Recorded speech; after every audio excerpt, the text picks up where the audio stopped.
Goldilocks, 3 Dinosaurs, as told by Roe Williams. Once upon a time, there were 3 dinosaurs. Papa Dinosaur, Mama Dinosaur, and some other dinosaur who happened to be visiting from Norway.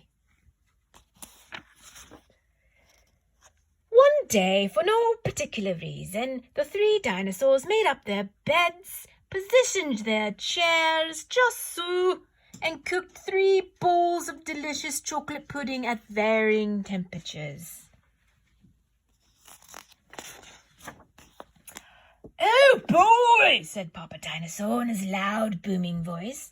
"It's finally time to leave and go to the someplace else." "Yes," continued Mama Dinosaur. "I sure hope no innocent little succulent child happens by our unlocked home while we are someplace else."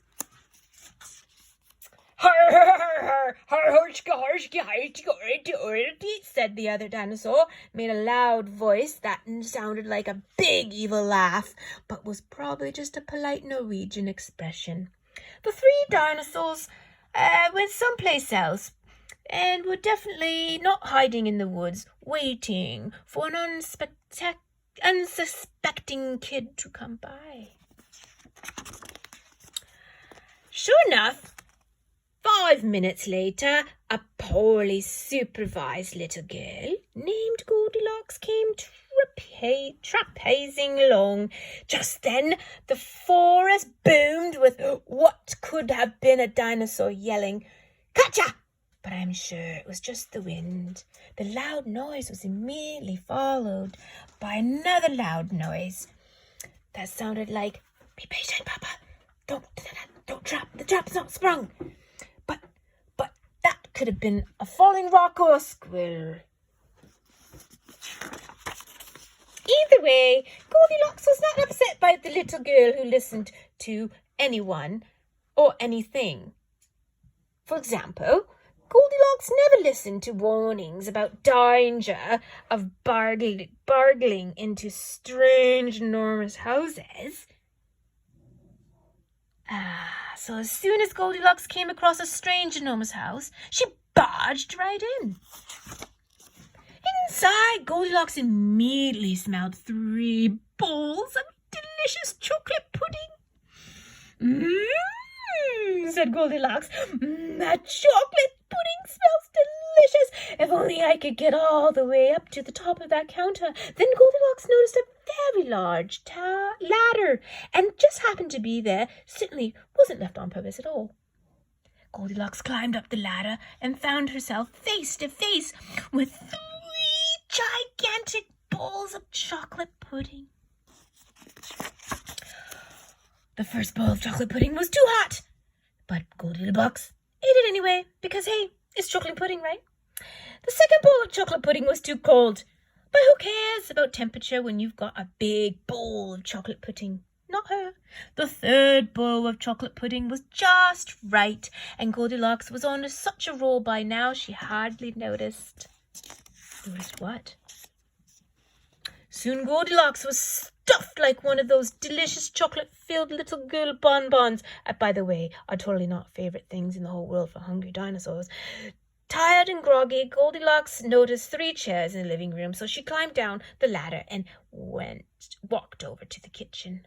The first chair was too tall. The second chair was too tall. But the third chair was too tall. Gosh, Goldilocks wasn't going to climb that high, so she just sat in some chair and she hiked over to the bedroom. When she got there, Goldilocks noticed that all the beds were gigantically big. "What's going on around here?" groaned the exhausted girls. "The bears live here, must be nuts." Just then, the room filled with a loud, booming noise that was either a passing truck or a dinosaur gloating. "A few more minutes and she'll be asleep. Delicious chocolate-filled little girl bonbons are yummier when they're rested." Even a little girl who never listens to anyone or anything had to hear that. Goldilocks took a minute to stop and think, which was longer than she was used to stopping and thinking. Hey, she told herself, this isn't some bear's house. This is some dinosaur's house. Say what you like about Goldilocks, but she was no fool. As quickly as she could, she ran to the back door and got out of there. Just then a loud plane flew by, which sounded pretty much like a trio of dinosaurs yelling, now, a change, or the Norwegian expression, Chewy bon don bon time. Suddenly, and completely coincidentally, the three dinosaurs rushed into the front door. But they were too late.